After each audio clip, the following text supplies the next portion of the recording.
வணக்கம், இது நம்ம விடுதிரை. நான் சங்கர். இந்த வீடியோவில் நான் ரிவ்யூ பண்ண போகிறது ஹிந்தி படம் மைதான். இந்த படம் ஏப்ரல் 10ஆம் தேதி தேட்டரில் ரிலீஸ் ஆச்சு. ஓடிடியில் அவைலபிளாக இருக்குது. அஜய் தேவ்கன், பிரியாமணி, கஜ்ராஜ் ராவ், நித்தான்ஷி கோயல் மற்றும் பலர் நடிச்சு இந்த படத்தை டைரக்ட் பண்ணியிருக்கிறாரு அமித் சர்மா. இந்த படத்தோட கதை 1952 நடந்த சம்மர் ஒலிம்பிக்ஸ்ல இந்தியன் ஃபுட்பால் டீம் யூகோஸ்லோவியாவுக்கு எதிராக படு மோசமா தோத்து போயிடுறாங்க. அதுக்கு காரணம் கோச் சையத் அப்துல் ரஹீம் தான். இந்தியன் ஃபுட்பால் ஃபெடரேஷன் மெம்பர்ஸ் அவரை பிளேம் பண்றது மட்டும் இல்லாம அவரை ரிசைன் பண்ணவும் சொல்றாங்க. ஆனா அவர் அதையும் மீறி இந்தியா முழுக்க இருக்கிற நல்ல நல்ல பிளேயர்ஸா தேடி தேடி செலக்ட் பண்ணி ஒரு புது இந்தியன் டீமையே ஃபார்ம் பண்றாரு. ஆனா அந்த டீமும் எந்த கப்பும் ஜெயிக்கலனாலும் டீம்ல நல்ல இம்ப்ரூவ்மெண்ட் இருக்கு. ஆனா அந்த இம்ப்ரூவ்மெண்ட்டை பார்க்காம ஜெயிக்கலன்றத ஒரு காரணமாக காமிச்சு ஃபெடரேஷன் மெம்பர்ஸ் கோச் சையதை ரிசைன் பண்ணவே வச்சிடறாங்க. ஒரு கட்டத்துல தனக்கு லங் கேன்சர் இருக்குன்றத தெரிஞ்சுக்கிற கோச் சையத் சாகிறதுக்குள்ள எப்படியாவது இந்தியாவுக்கு கப்பு ஜெயிச்சு கொடுத்தே ஆகணுன்ற முடிவோட அந்த ஃபெடரேஷன் மெம்பர்ஸ் கூட போராடி 1962 நடந்த ஏசியன் கேம்ஸ்க்கு இந்தியன் ஃபுட்பால் டீமை கூட்டு போய் விளையாட வச்சு கோல்டு மெடலும் ஜெயிக்க வச்சிருக்கிறார். இது ஒரு உண்மை சம்பவம். எத்தனை பேருக்கு தெரியும் Indian football team gold medal ஜெயிச்சிருக்கிறாங்கன்றது? அதுவும் 1962. அப்பேற்பட்ட ஒரு வரலாற்று சிறப்புமிக்க சம்பவத்தையும் அதுக்கு காரணமா இருந்த அப்போதைய Indian football team coach Syed Abdul ரஹீமையும் பத்தின படம் தான் இந்த மைதான். உண்மை சம்பவங்களை தரமான படமா எடுக்கிறதுல நாங்க கில்லின்னு மறுபடியும் ப்ரூவ் பண்ணியிருக்கிறாங்க பாலிவுட். அந்த அமேசான் பிரைம் பக்கம் போனீங்கன்னா இந்த மைதான் போஸ்டரை பார்த்தோன்னா டக்குன்னு பிளே பண்ணி படத்தை போட்டு பார்க்க ஆரம்பிச்சிருங்க. கண்டிப்பா ஒர்த்தான படமாகவும் இருக்கும், செம்ம இன்ட்ரெஸ்டிங்கான படமாகவும் இருக்கும், பயங்கர இன்ஸ்பைரிங்கான படமாகவும் இருக்கும். இப்போ ரீசெண்டாக Indian cricket team T20 world cup ஜெயிச்சாங்க. அதை இப்போ வரைக்கும் நம்ம சோஷியல் மீடியாவில் செலிப்ரேட் பண்ணிக்கிட்டு தான் இருக்கிறோம். இத்தனைக்கும் இந்தியன் கிரிக்கெட் டீமுக்கு இது ஃபர்ஸ்ட் கப்லாம் கிடையாது. T20 2 தடவை ஜெயிச்சிருக்காங்க, 50 ஓவர்ஸ் 2 தடவை ஜெயிச்சிருக்காங்க. இது இல்லாமல் நிறையா கப்ஸும் ஜெயிச்சிருக்காங்க. அதுவே 1962 நடந்த ஏசியன் கேம்ஸ்ல கோல்டு மெடல் ஜெயிச்ச இந்தியன் ஃபுட்பால் டீம் இப்போ FIFA ரேங்கிங்ல 124வது இடத்துல இருக்கிறாங்க.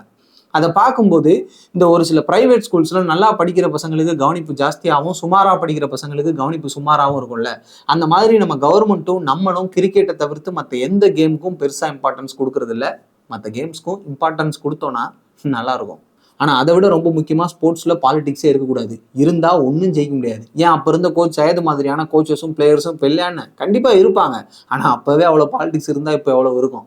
ஆனால் அந்த ஈகோவையும் பாலிடிக்ஸையும் மீறி இந்தியாவுக்கு கோல்டு மெடல் ஜெயிச்சு கொடுத்த கோச் சையத் அப்துல் ரஹீம் உண்மையிலே நமக்கு கிடைச்ச ஒரு கோல்டு தான். இது 50s 60s நடக்கிற கதைன்றதுனால அப்போ இந்தியா எப்படி இருந்துச்சு, முக்கியமா பெங்காலிஸ் அப்போ எந்த அளவுக்கு டாமினண்டா இருந்தாங்க, வழக்கம் போல மக்களுக்கு இடையில இருக்கக்கூடிய அந்த வேறுபாடுன்னு இது எல்லாத்தையும் ரொம்ப யதார்த்தமா காமிச்சிருந்தாங்க. அதை விட இந்த கதையோட முக்கிய அம்சமான ஃபுட்பால் மேட்சஸை படத்துல பார்க்க செம்ம இன்ட்ரெஸ்டிங்கா இருக்கும். ஈவன் ஃபுட்பால் மேட்சஸ் பிடிக்காதவங்க கூட அந்த போர்ஷனை ரசிச்சு பார்ப்பாங்க. அந்த அளவுக்கு அந்த போர்ஷன்ஸை ரொம்ப சூப்பரா எடுத்திருந்தாங்க. அதே மாதிரியே படத்தோட எண்டில் உண்மையான பிளேயர்ஸை காமிச்சிருந்தது செம்மையா இருந்துச்சு. ஸ்க்ரீன் பிளேஸ் படத்தோட டியூரேஷன் ரொம்ப லென்த்தி தான், 3 மணி நேரம். ஆனால் படத்தோட டியூரேஷனை பார்த்து பதறி படத்தை பார்க்கலாமா வேணாமெல்லாம் யோசிக்க வேணாம், தாராளமாக பார்க்கலாம். கண்டிப்பாக படம் ஒர்த்தாக இருக்கும். யூஸ்வலாக ஸ்போர்ட்ஸ் ட்ராமானாலே நம்ம ஒரு படத்து கூட கனெக்ட் ஆயிடுவோம். அதுவும் இது ஒரு உண்மை சம்பவம்ன்றதுனால இந்த படத்து கூட இன்னும் ரொம்ப ஈஸியாக கனெக்ட் ஆயிரும். அதே மாதிரி டீம்ல 11 பிளேயர் இருக்கிறாங்கன்றதுக்காக ஒருத்தருக்கும் பேக் ஸ்டோரிலாம் இருக்காது. ஜஸ்ட் அந்த கோல்டு மெடல் ஜெயிச்சா அந்த சம்பவத்தை பற்றியும் அதுக்கு காரணமாக இருந்த கோச் சையத் அப்துல் ரஹீமை பற்றி மட்டும்தான் சொல்லியிருப்பாங்க. மற்றபடி கதை வேற எங்கேயும் டிவியேட் ஆகாது. நெக்ஸ்ட் விஷுவலா படம் ரொம்ப சூப்பரா இருந்துச்சு. அந்த 50s 60s பீரியடா இருக்கட்டும், இல்லை நான் முன்னாடியே சொன்ன மாதிரி அந்த ஃபுட்பால் மேட்சஸா இருக்கட்டும், எல்லாமே செம்மையா இருக்கும். அதுக்கேற்ற மாதிரி ஏஆர் ரஹ்மானோட மியூசிக்கும் தரமா இருந்துச்சு. நெக்ஸ்ட் கேரக்டரைசேஷன் வைஸ் இந்த கதையை அவங்க சொல்ல நினைச்ச பெர்ஸ்பெக்டிவ்ல எந்த கேரக்டர்ஸை ஹைலைட் பண்ணணுமோ அவங்கள டீட்டெயில்டா காமிச்சு மற்ற கேரக்டர்ஸை சப்போர்ட்டிங் கேரக்டர்ஸா காமிச்சிருப்பாங்க. அதே நேரத்துல அந்த கோல்டு மெடல் ஜெயிக்க காரணமா இருந்த ஒரு கேரக்டர்ஸையும் நம்ம மனசுல பதியவும் வச்சிருப்பாங்க. நெக்ஸ்ட் ஆக்டிங் வைஸ் அஜய் தேவ்கனோட பெர்ஃபார்மன்ஸ் வேற லெவல்ல இருந்துச்சு.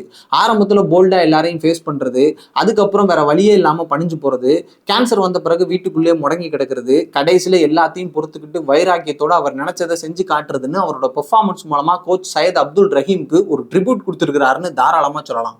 அதே மாதிரியே பிரியாமணி, நித்தான்ஷி கோயல், கஜ்ராஜ் ராவ்னு படத்தில் நடிச்சிருக்கிற எல்லாரோட பெர்ஃபார்மன்ஸுமே தரமா இருந்துச்சு.